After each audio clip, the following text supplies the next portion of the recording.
بسم اللہ الرحمن الرحیم۔ ناظرین، زندگی کبھی کبھی اچانک سے بہت سے امتحانات کا، بہت سی آزمائشوں کا شکار ہو جاتی ہے۔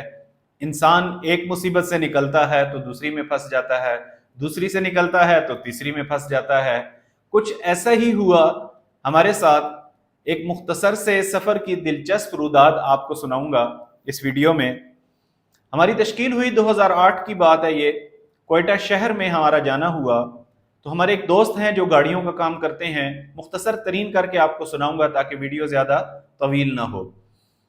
انہوں نے ہم سے کہا کہ آپ لوگ ٹرین کے ذریعے سے واپس جائیں گے تو آپ کا خرچہ بھی ہوگا، میں نے ایک گاڑی لاہور بھیجنی ہے تو آپ وہ لیتے جائیں، تو آپ ساری جماعت اس میں آ بھی جائے گی، آپ کا خرچہ بھی بچ جائے گا اور میرا کام بھی ہو جائے گا۔ ہم نے ٹرین کی ٹکٹیں کینسل کی اور ان سے وہ گاڑی لے لی۔ وہ گاڑی جسے ہم کہتے ہیں ڈبل کیبن ڈالا یا ویگو ڈالا جس کو کہا جاتا ہے، تو یہ گاڑی ہم نے لی اور اپنے سفر کا آغاز کوئٹہ شہر سے کیا۔ ہمارے دو دوست کوئٹہ کے جو ہمارے ساتھ تھے اس سفر میں، اگر وہ یہ ویڈیو دیکھ رہے ہوں تو ان کو بہت مزہ آئے گا اس سفر کا اور ان کے اس سفر کی یاد بھی تازہ ہو جائے گی۔ تو جب ہم نے سفر کا آغاز کیا تو چونکہ اسٹوڈنٹ تھے اور ایک بہت ہی دلچسپ سفر شروع ہونے جا رہا تھا، بڑے ایکسائٹڈ تھے ہم کہ ایک بڑی مزیدار سی گاڑی ہے اور ایک لمبا سفر ہے جو ہم کرنے لگے ہیں، اس کی ایکسائٹمنٹ ہمارے اندر تھی۔ وہ ظاہری سی بات ہے، سارے ہی چونکہ اسٹوڈنٹ تھے اور ایک گپ شپ کا اور ایک آپس میں جو ہے وہ تفریح کا ماحول بنا ہوا تھا۔ تو تھوڑی ہی دیر بعد جب ہم نے سفر شروع کیا تو 100 سوا 100 کلومیٹر کے بعد کوئٹہ سے نکلے، قلعہ سیف اللہ کے قریب ہماری گاڑی گرم ہونا شروع ہو گئی۔ بعد میں پتہ چلا کہ اس کا ریڈیٹر جیم تھا۔ خیر ایک دم سے پریشان ہو گئے، سڑک کے کنارے بے یار و مددگار کھڑے ہیں کہ کوئی ہماری مدد کرے۔ مکینک ڈھونڈا گیا، اس کے پاس گئے، اس نے 2-3 گھنٹے اس پر لگائے، اس کا ریڈیٹر صاف کیا اور اس کو دوبارہ استعمال کے قابل بنایا۔ اب سفر کرنے کے اس وقت پوزیشن میں نہیں تھے ہم نے کیا کیا، وہاں پر ایک مسجد ڈھونڈی، چونکہ شام ہو چکی تھی، ہم نے ایک مسجد ڈھونڈی اور وہاں پر قیام کیا رات کا، اور فجر کے بعد صبح اپنے سفر کا آغاز دوبارہ سے کیا۔ اب دوبارہ آپس میں گپ شپ کر رہے ہیں اور جو ہے سفر کے اس سے لطف اندوز ہو رہے ہیں کہ تھوڑی ہی دیر بعد ایک ٹوئن سپیڈ بریکر یعنی ڈبل سپیڈ بریکر، ایک سپیڈ بریکر اس کے ساتھ ہی متصل دوسرا سپیڈ بریکر جو بڑے اونچے سے تھے، اور چونکہ بالکل صبح کا وقت تھا وہ نظر نہیں آئے، اور گاڑی بڑے زوردار دھماکے سے ان میں لگی اور اس کے نیچے سے عجیب سی آواز آنا شروع ہو گئی اور وہ گاڑی گیئر لینا چھوڑ گئی۔ اب بڑے پریشان ہوئے۔ ایک دوست، جو کوئٹہ کے دو دوست تھے ان میں سے ایک دوست جو ہے اس نے مشورہ دیا کہ قلعہ سیف اللہ والے مکینک کے پاس دوبارہ جایا جائے اور اس کو لے کر ساتھ آئیں اور وہ اس کو ٹھیک کرے۔ مکینک لوگ اس کو کہتے ہیں ڈرمی، وہ نیچے گول گول ٹرکوں کے نیچے اکثر گھومتی ہوئی نظر آتی ہے، پرانے ماڈل کی گاڑیاں تھیں تو ان کے اندر بھی یہ چیز تھی۔ خیر وہ مکینک کو لینے کے لیے اب کیسے جائیں؟ ویران سڑک، ایک طرف کالے سیاہ پہاڑ ہیں اور دوسری طرف بالکل میدان جہاں تک نظر جا رہی ہے، کوئی سبزے کے نام پر کوئی پتا نہیں، کوئی درخت نہیں، اور جو پانی ہمارے پاس سفر کے لیے ہے وہی ہے، اس کے علاوہ ہمارے آس پاس کوئی پانی کی شکل نہیں۔ خیر کچھ دیر بعد ہمیں وہاں سے گاڑی ایک آتی ہوئی نظر آئی، اس کو اشارہ کیا، اسے پوچھا کہاں جا رہے ہیں، اس نے بتایا قلعہ سیف اللہ جا رہے ہیں۔ تو ہم نے دو دوستوں کو اس گاڑی والے کے ساتھ روانہ کر دیا کہ جائیں اسی مکینک کو جس نے ایک دن پہلے ہمارا کام کیا تھا گاڑی کا، اس کو واپس ساتھ لے کر آئیں۔ اب بلوچستان کے کچھ حالات بھی اس طرح کے تھے، ہم پریشان ہو گئے، اب فون بھی وہاں نہیں کام کر رہے، سگنل نہیں ہے، کافی پریشانی ہوئی۔ سوچا کہ سگنل تلاش کیے جائیں، اتنے میں ہمیں پہاڑ پر ایک چرواہا نظر آیا جو بکریاں چرا رہا تھا۔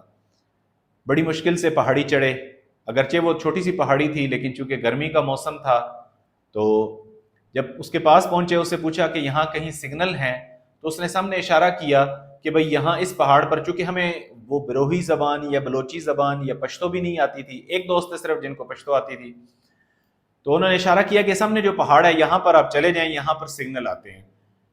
وہاں پر چلے گئے، آپ خود سوچ لیں چونکہ میں مختصر سنا رہا ہوں۔ اس پہاڑی سے اترے اور اس بڑی پہاڑی پر چڑھے ہم جا کر، وہاں ڈھونڈتے رہے احمقوں کی طرح، کبھی موبائل دائیں لے کر جائیں، کبھی بائیں لے کر جائیں، کہیں پر کوئی سگنل نہیں۔ پیاس کے مارے، تھکے ٹوٹے ہارے، ہم واپس اپنی گاڑی کے قریب پہنچے۔ اس سارے پروسیس میں گھنٹہ، سوا گھنٹہ، 1.5 گھنٹہ ہمارا لگ گیا۔ اب انتظار میں کھڑے ہیں کہ کب وہ مکینک کو لے کر آئے۔ جب آدھا گھنٹہ، پونا گھنٹہ اور گزر گیا تو ہمیں پریشانی لاحق ہو گئی، کہیں ایسا نہ ہو کہ کچھ ہو نہ جائے ان کے ساتھ، اور وہ دو ساتھی جو گئے ہوئے ہیں وہ پتہ نہیں کن حال میں ہوں گے۔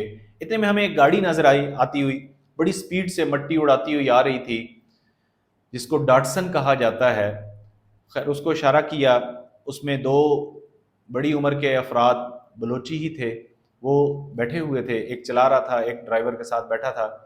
تو ان سے ہم نے پوچھا کہ یہاں کہیں سگنل، تو انہوں نے اشارہ کیا کہ کہیں سگنل نہیں۔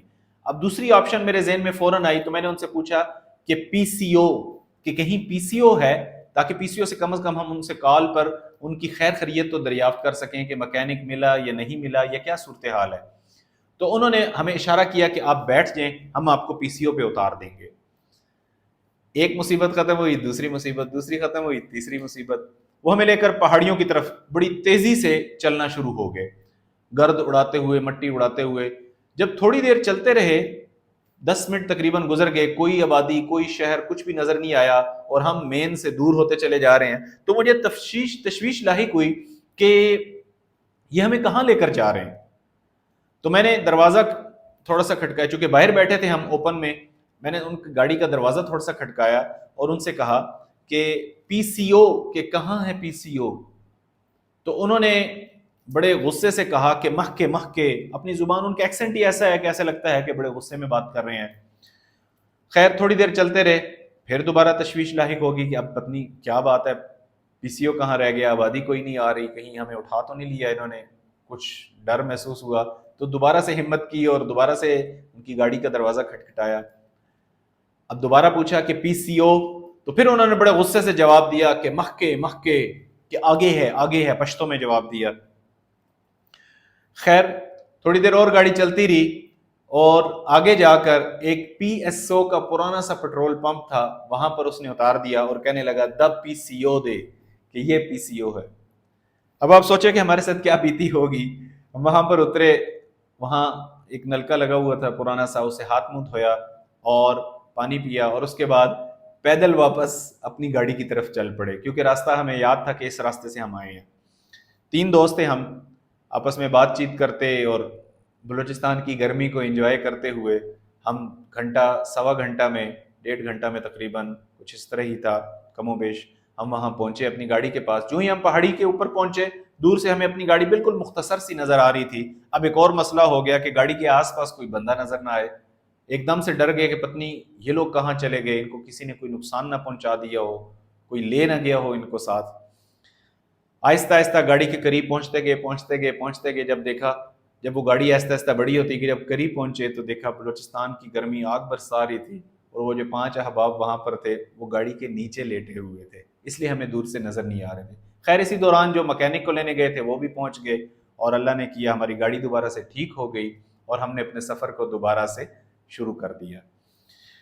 اب جب ہم یوب کراس کیا ہم نے، میں مختصر کر رہا ہوں، تو ایک درہ آتا ہے، غالباً درہ پیزو تھا، تو اس کی پہاڑیاں شروع ہوئیں۔ تو میں چونکہ گاڑی چلا رہا تھا تو مجھے اندازہ ہوا کہ گاڑی کا کلچ اور بریک دونوں پراپرلی کام نہیں کر رہے، دونوں فیل ہو چکے ہیں، اور پہاڑ بہت خطرناک تھا، بہت خطرناک ڈرائیو تھی۔ خیر اللہ کی طرف متوجہ ہوئے اور استغفار شروع کی کہ یا اللہ، ایک کے بعد دوسری آزمائش، ایک کے بعد دوسری آزمائش، ایک کے بعد دوسرا مسئلہ، ایک کے بعد دوسرا مسئلہ، ایک چیز ٹھیک ہوتی ہے دوسری خراب ہوتی ہے۔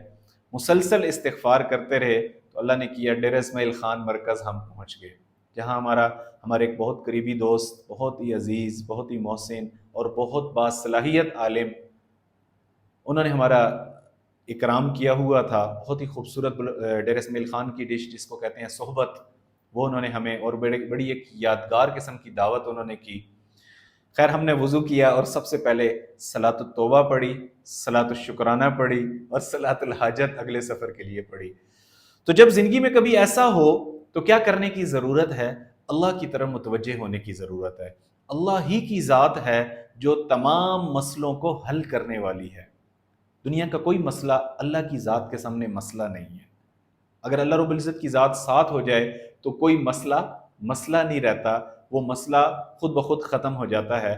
تو ایسے مسائل میں جو ایک کے بعد دوسرے ہوں، ایک کے بعد دیگرے جن کو کہا جاتا ہے، یا ایسی مصیبتوں میں ہمیں کیا کرنے کی ضرورت ہوتی ہے، ہمیں اللہ کی طرف متوجہ ہونے کی ضرورت ہوتی ہے۔ اس سارے سفر سے ہم نے یہ سیکھا۔ السلام علیکم ورحمۃ اللہ۔